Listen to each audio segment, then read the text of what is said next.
दोस्तों ज़रा सोचिए, एक ऐसी जगह जहाँ छाता आपकी ज़रूरत नहीं बल्कि आपके शरीर का एक अंग बन जाता है। एक ऐसा इलाका जहाँ सूरज बादलों से भीख मांगता है कि भाई आज ज़रा मुझे भी दुनिया देख लेने दो। नहीं, मैं किसी काल्पनिक दुनिया की बात नहीं कर रहा, या मैं किसी फिल्म की बात नहीं कर रहा। मैं बात कर रहा हूँ हमारे अपने देश भारत के मेघालय में बसे मानिसराम की, दुनिया की सबसे गीली जगह, जहाँ साल में इतनी बारिश होती है कि एक आम शहर डूब जाए। लेकिन यहाँ की खूबसूरती और यहाँ के रहस्य आपको हैरान कर दें। अगर आप रोमांच और रहस्यों के शौकीन हैं तो कुर्सी की पेटी बांध दीजिए, क्योंकि आज आपको ले चल रहे हैं बादलों के उस पार। मानिसराम यानी माओ सिनराम, खासी भाषा में माओ का मतलब होता है पत्थर। Guinness book of world records में दर्ज इस जगह पर सालाना लगभग 11,871 मिलीमीटर बारिश होती है। लेकिन यहाँ के लोग इस बारिश से डरते नहीं बल्कि इसके साथ जीते हैं। यहाँ के स्थानीय लोग कनू नाम का एक अनोखा छाता पहनते हैं जो बांस और केले के पत्तों से बना होता है, जिसे पीठ पर ओढ़कर वो ऐसे घूमते हैं मानो कछुआ अपने कवच के साथ घूम रहा हो। यहाँ की आवाज़ें, झरनों का शोर और हर वक्त छाने वाली धुंध आपको एक अलग दुनिया का ही एहसास कराएगी।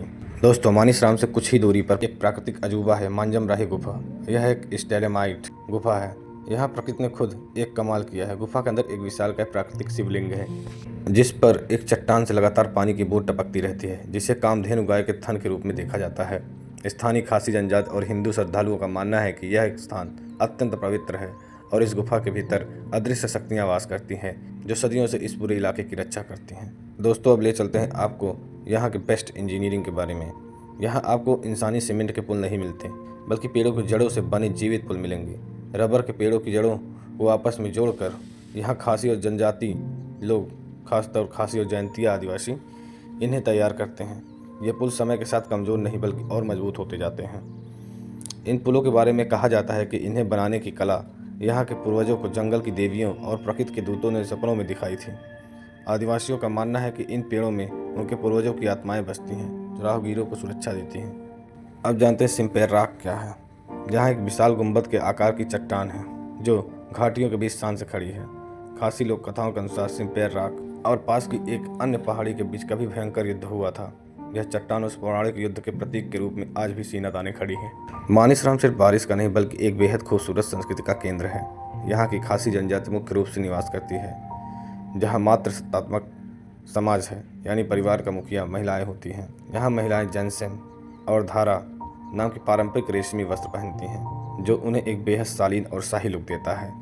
पुरुष जायमपोंग नाम का बिना आस्तीन का कोट और सिर पर पारंपरिक टोपी पहनते हैं। यहाँ के खान पान की बात करें तो यहाँ के खाने का स्वाद दिल जीत लेंगे। अगर आप यहाँ आएँ तो जाडो जरूर ट्राई करें, जो चावल और मांस को विशेष मसालों के साथ पका कर बनता है।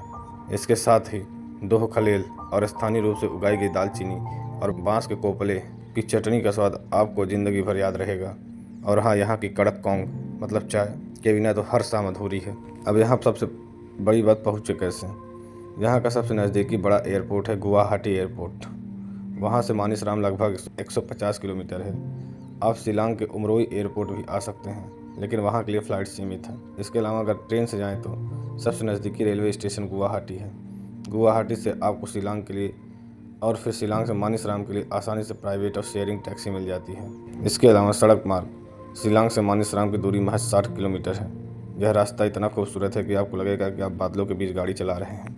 तो दोस्तों, कंक्रीट के जंगलों और शहरों की इस भाग दौड़ से दूर प्रकृति की इस रहस्यमय गोद में जाना भला कौन नहीं चाहेगा, जहाँ हर एक बूंद एक कहानी कहती है और हर एक हवा का झोंका एक मिथक सुनाता है। क्या आप इस मानसून में मानिसराम जाने की हिम्मत जुटा पाएंगे? मुझे कमेंट सेक्शन में ज़रूर बताएं। अगर यह वीडियो आपको इन्फॉर्मेटिव मज़ेदार लगे तो वीडियो को लाइक, शेयर और अपने चैनल को सब्सक्राइब करना बिल्कुल मत भूलिएगा। मिलते हैं अगले वीडियो में किसी एक हसीन और अनसुनी जगह के साथ। तब के लिए जय हिंद, अलविदा।